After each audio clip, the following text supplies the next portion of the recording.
안녕하세요. 테스트네이션의 심유진 선생님이라고 합니다. 반갑습니다. 제가 오늘 소개해드릴 부분은 SAT Math 그리고 이제 제가 진행하게 될 다른 두 가지 특강들에 대해 소개해드릴 건데, SAT Math 같은 경우에는 우성 선생님께서 말씀하셨던 거에서 이어서 이제 학원에서 어떻게 수업을 진행하는지, 그리고 어떤 걸 목표로 수업을 가르치는지 그걸 말씀드릴 거고, 이제 다음 두 가지는 이제 6에서 8학년을 위한 저학년들을 위한 고전 읽기 수업 RWS와 그리고 이제 조금 더 이제 고등학생들을 위한 이제 글쓰기 수업이 준비되어 있으니 설명 하나씩 드리도록 하겠습니다. 이제 테스트네이션에서 이제 수학과 이제 글쓰기를 주로 담당하고 있습니다. 단순하게 글을 쓸 수 있거나 아니면 수학 문제를 풀거나가 아니라 그 뒤에 어떤 생각이 필요한지, 어떤 로직이 정확히 필요한지를 그거를 읽기와 수학을 통해서 이제 학생들을 지도하고 있습니다. 이제 아까 우성 선생님께서 보여주셨던 거랑 굉장히 비슷한 차트죠. 수학 같은 경우에는 이제 아시아인들 그리고 최상위권을 보았을 때 34, 35, 35 굉장히 균일하게, 굉장히 비슷하게 매년 나오고 있는데, 그거는 SAT가 수학에서 요구하는 게 정확히 있기 때문이라고 말씀드릴 수 있습니다. 가장 흔한 오해는 이제 수학을 잘하면은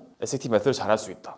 우리 아이가 칼큘러스를 들을 수 있는 레벨이 된다면은, 혹은 반대로 얘기해가지고 학교에서 프리카를 안 들었는데 SAT를 풀 수 있는가? 그거에 대해서 정확히 말씀드리자면은, SAT 같은 경우에는 미국의 정규 교육과정 AP 같은 게 아니라 그냥 아주 일반적인 공립학교 기준으로 11학년 때 배우게 되는 알제브라 2 그리고 지오메트리, 거기를 배우면은 SAT 문제를 풀 수 있게 다 설계를 해놨어요. SAT에 있는 네 가지 영역을 다 설명드리고 싶지만 이제 그거는 이제 너무 자세하게 될 것 같아가지고 그냥 기본적으로 말씀드리자면은 한국어로 치면은 이제 2차 함수, 그리고 이제 지수 함수, 그리고 삼각 함수까지가 SAT에서 요구하는 범위입니다. 그러니까 반대로 말하면은 SAT 수학을 잘하기 위해서는 수학을 잘해야 된다는 말인데, 그게 수학 토픽을 많이 한다는 게 아니라 수학에서 일어나고 있는 이제 단계별로의 논리적인 설명들을 내가 읽어내고 해석해내고 그걸 문제로서 풀어낼 수 있는가.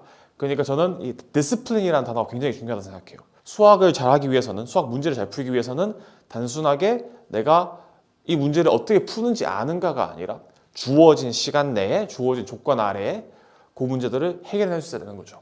그러니까 특강 때는 학생들이 문제를 풀기 위해서 필요한 지식들, 예를 들어 가지고 초반부에는 알제브라에 나오는 토픽들, 후반부에는 지오메트리 나오는 토픽들, 그거를 순차적으로 진행하게 되고, 단순하게 문제 푸는 방법과 그게 필요한 것들만 설명하는 게 아니라 문제를 풀 때 내가 해야 되는 생각들, 그리고 어떤 단계를 정확히 거쳐야지 내가 정확하고 무엇보다 실수 없이 문제를 풀어낼 수 있는가, 그게 여름방학 특강 때 집중적으로 다룰 분야입니다. 수업 진행하다 보면은 이제 학생들과 함께 문제를 풀어보기도 하고 제가 먼저 시범을 보이기도 하고, 그러면서 정확히 문제를 풀 때 어떤 스텝들을 거쳐야지 문제를 풀 수 있는가를 설명하게 됩니다. 사실 학생들 중에서는 이것도 다 아는 내용인데, 학교에서 배운 건데 라고 생각하는 학생들이 있어요. 근데 그 학생들이 시험을 쳐오면은 점수가 낮진 않아요. 하지만 원하는 점수가 나오지 않죠. 우리 학생들이 원하는 점수는 몇 점이다? 800점을 모두 원하죠, 수학 같은 경우에는. 그러니까 일정 수준 이후부터는, 그러니까 내가 어느 정도 문제를 풀 수 있고 그리고 내가 그거를 이제 이해할 수 있다면은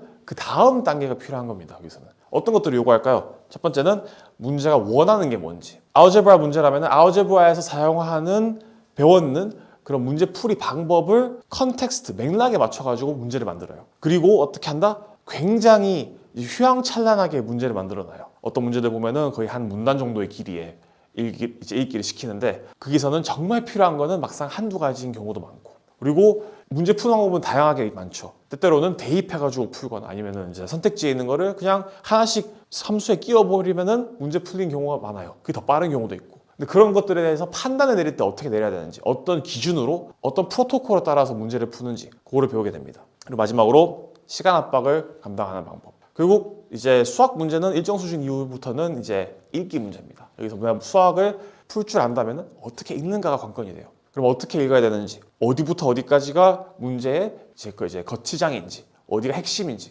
그런 것들을 수업 시간에 학생들이 문제를 풀면서 그거를 배우게 됩니다.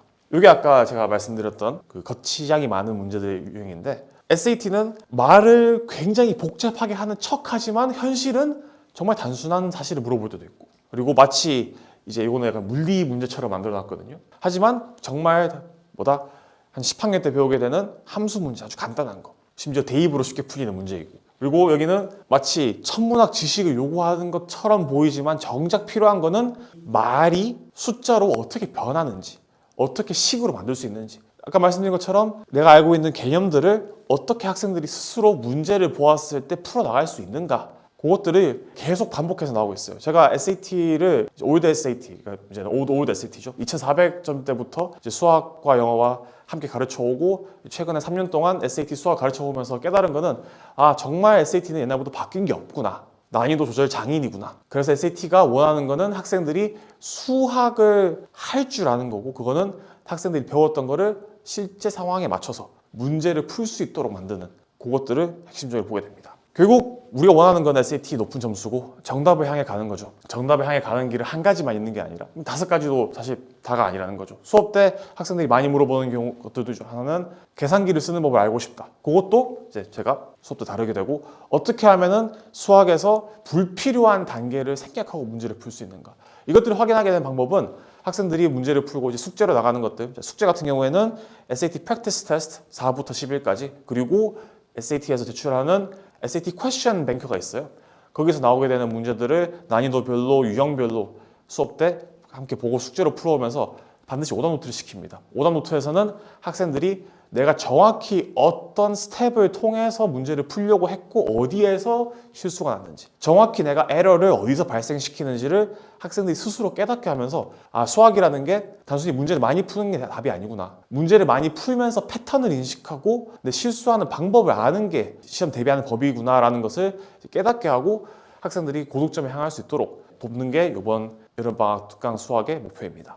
그래서 말씀드린 것들 짧게 정리드리자면은 첫 번째는 개념, 문제 유형, 패턴, 그리고 효율적인 풀이 방법, 그리고 마지막에 실수를 줄이는 이 5가지 스텝들을 학생들이 배워서 여름방학 이후에 좋은 결과를 얻을 수 있도록, 그리고 혹시 바로 못 얻더라도 수학 문제를 스스로 공부할 수 있도록, 시험 대비를 혼자 할 수 있도록 그런 훈련을 시키는 것이 이번 방학의 목표입니다.